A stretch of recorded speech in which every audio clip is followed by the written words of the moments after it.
सासऱ्याच्या मिशा अशा खट खाली झाल्या. सासऱ्याच्या मिशा खाली झाल्या.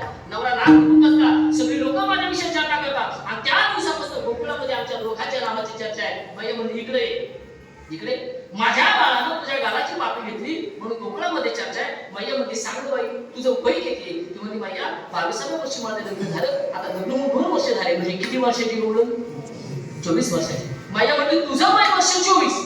ज्या कृष्णानं गळ्यामध्ये हात घालून ती मुखाशी मुख चुंबन देती. माझ्या कृष्णानं तुझ्या गळ्यामध्ये हात घातला आणि तुझ्या गालाची पापी घेतली. तुझं वय वर्ष 24 माझ्या कृष्णाचं वय वर्ष किती?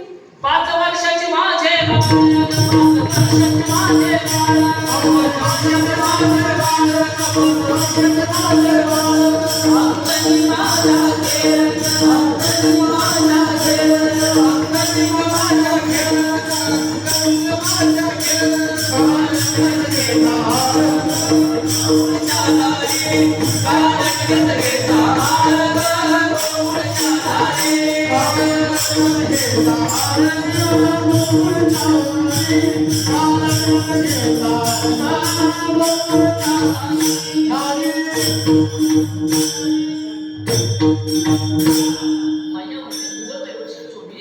माझ्या कानात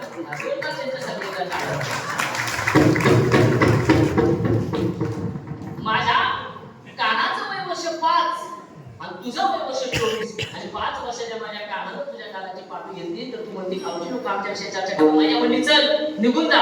काहीतरी गारणी सांगायला येऊ नका. एक गोष्ट लक्षात ठेवा. नंद बाबाच्या वाड्यावरती गवळणी गारणी द्यायच्या. कोणत्या? ज्यांच्या घरी अद्याप भगवंत गेले नाही ना त्या गवळणी गारणी द्यायच्या. ज्यांच्या घरी भगवंत गेले ना त्या गवळणी कधीच आले नाही. त्या गवळींना असं वाटायचं गारणं दिल्याच्या नंतर तरी कमीत कमी भगवंत माझ्या घरी येईल माझी खोडी काढेल. अशा पद्धतीने मार्गाने हो अशा पद्धतीनं मैया म्हटली तुम्ही माझ्याच कृष्णाचं सांगता माझ्याच कृष्णाचं सांगता. माझा कृष्ण चोरी करतो पण तो एकटा करतो का? बरं कृष्णानं चोरी केली स्वतःच्या घरी खायला नाही म्हणून करतो का? अहो त्याच्याबरोबर तुमची सुद्धा मुलं आहे आणि तुमची सुद्धा मुलं त्याच्या बरोबर आहे. पण एक गोष्ट लक्षात ठेवा तुम्ही तुमच्या मुलाचा विचार करणार नाही.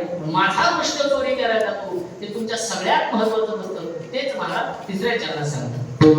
माझा विसर हो आपुनी